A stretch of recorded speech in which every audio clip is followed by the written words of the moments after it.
because of the tracking and the voice, I felt like I was right there with him. And my thought was, how can we make this better? Well, the next step was, well, maybe we could find a way, can we do emotions? Can we emote? So this was very early. I didn't have an art team. This was me hacking in Unity with cubes. And basically I control the blending between expressions by moving a thumbstick on a touch controller. So a couple of things here. Okay, clearly you can see the emotions that I'm trying to convey, but also clearly that is really creepy and we don't want that guy in VR. So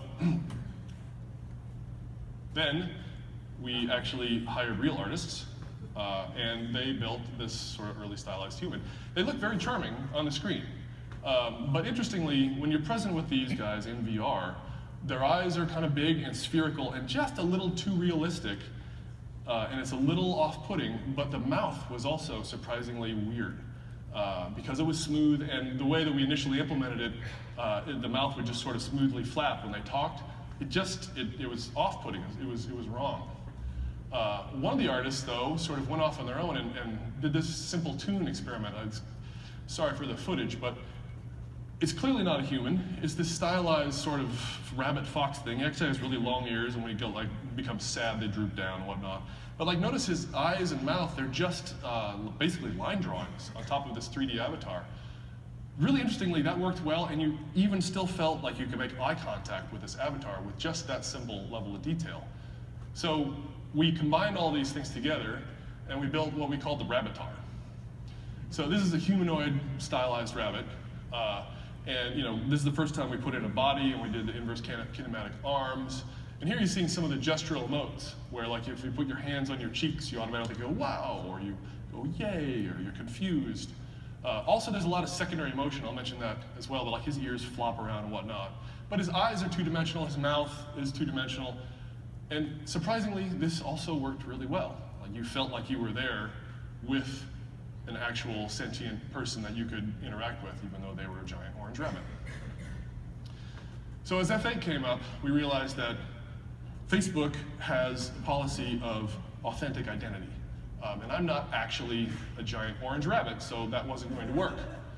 So what we did is we went back to the toy box avatars, and we did another experiment where we were decorating the avatars with markers. And we had Joyce, one of our artists at Facebook, make caricatures of myself and Shrep. So this worked well, and it worked well for F8, but Joyce can't make caricatures for 1.7 billion people. So we needed to have some way to generate combinations of faces. Plus, it's not clear how we could do this sort of stylization for bodies and arms and whatnot. So then we tried some other experiments. So the thought here is everyone has a smartphone. They can snap selfies of themselves. We could maybe have you take a selfie and then close your eyes, take a selfie, and open your mouth and take a selfie, and stitch these things together into this photo face.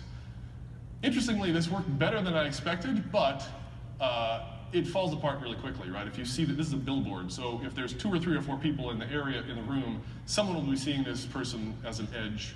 You don't believe that they're actually real, and again, how would we do arms, bodies, hands, etc.? So another experiment is what we called Puppet Head. So this was trying to figure out a way to build a combinatoric system to generate lots of different faces. And while this clearly worked, and we thought, well, puppets, right? Everyone likes puppets, they're charming, right? But that guy in VR is nightmare fuel. When you see a puppet head this big with a mouth, it's just like he's gonna swallow you whole. So that was not gonna work. But the combination system did work. So then we built this character system, which is combinatoric, like the eyes and whatnot you can swap out. And you can tell from like Zuck's hair there, this is very, very close to the actual hair that we used in the demo yesterday. But interestingly, there's just a little bit too much detail that tipped this into sort of the uncanny valley when you were present with these avatars. In addition, it brought up, again, issues of clothing and realism of arms and bodies and whatnot. So we took a step back from that, and we were really stylized. So we called these guys pillheads. So, all the different parts and pieces we can swap in and out. And so that evolved into this implementation of a very stylized sort of avatar, which after some iteration, we ended up with what we call toy head. So again, here you can see the 3D shape of the avatar with 2D eyes and 2D mouths and whatnot. Again, and we can make all sorts of combinations, but it's realistic enough that you believe it, but it's still stylized and charming. And that led us to our current avatars today. And I say current avatars because this is still a work in progress.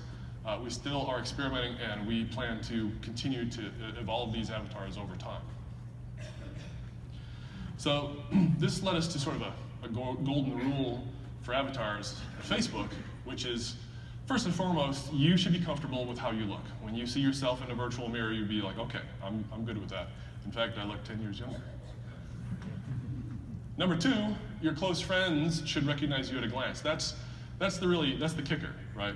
So it's not about you being like a giant red dragon or a pink elephant or whatnot. Your close friends, and I say close friends, so not anyone in the world, but people who know you should go, oh yeah, that's Mike. So these are basically the takeaway from all of these experiments. These are things we think are important to create believable avatars. First and foremost is speech. You have to have speech. It's a base requirement, so it's got to be there. It's got to just work. It also needs to be high quality. If you sound like an old transistor radio, I no longer believe you're actually really here. And then you need spatialization. So I need to be able to position you in space and know that you're talking from over here and you're talking from over here. And then the tracking is also really critical. So you've seen this before. This is the Oculus Touch tracking. But this is a window into reality. This is incredibly important. This is the thing that makes you feel like you're actually with your friend and not just an animated avatar. And this is an example of that we learned what not to do. Never break one-to-one tracking. So the idea with this was we would do a double thumbs up and our avatar would go, yeah! The problem is as soon as you do a pre-made animation like this, you lose all of that one-to-one tracking and your friends no longer feel like that's you. That's just an animation that's playing, which loses the whole point of the process. So never break one-to-one tracking. And then the importance of hands. For social VR, hands are really, really, really important for a number of reasons, not the least of which, what's the first thing you do if you can't believe what you see? You reach out and touch it.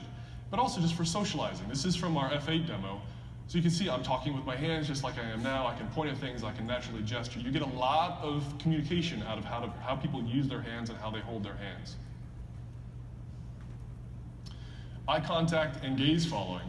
So here you can see Lucy's avatar. She's making eye contact with us. And arguably, and then she looks away, right? But because her eyes are stylized, all we have to do is get close to looking at the camera and you will believe she's making eye contact with you. That's really important, because when your friends are when you're talking to someone, you really want to feel like you're making a connection there.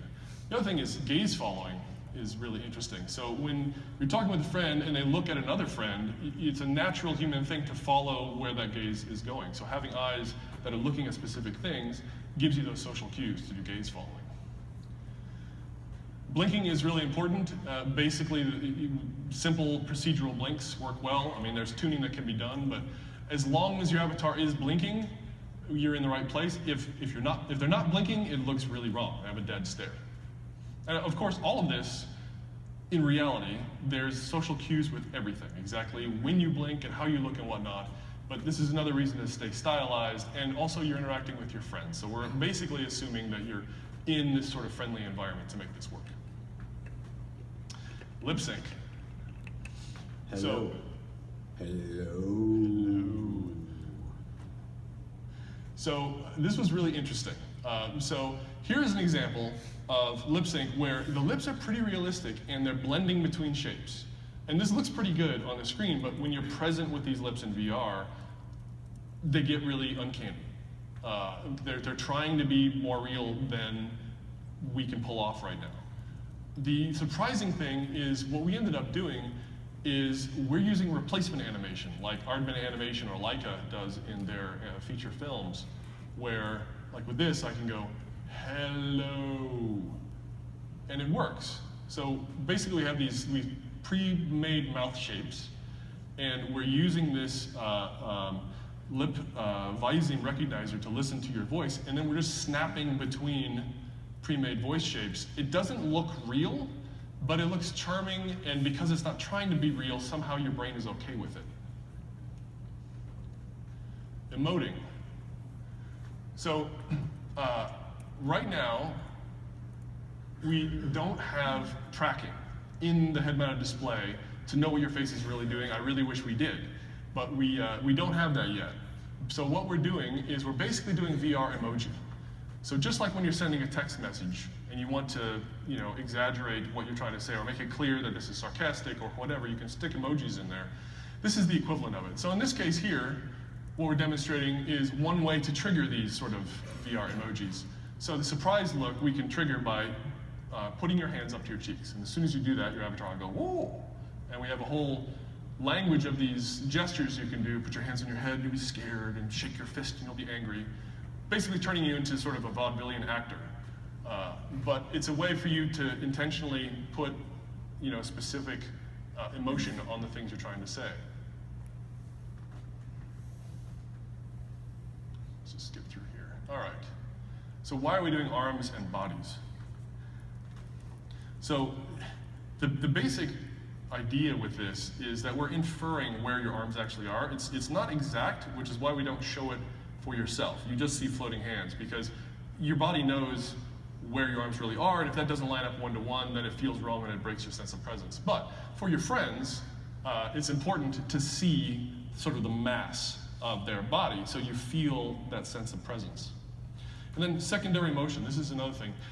With the sort of limited tracking channels we have, anything we can do to add life and add extra motion is super valuable. Right? You see my glasses there jiggle a bit as I move. It's subtle, but it just adds a bit of extra life. And the more of these things we can put in there, the better. And people will learn to sort of use that secondary motion as an extension of themselves.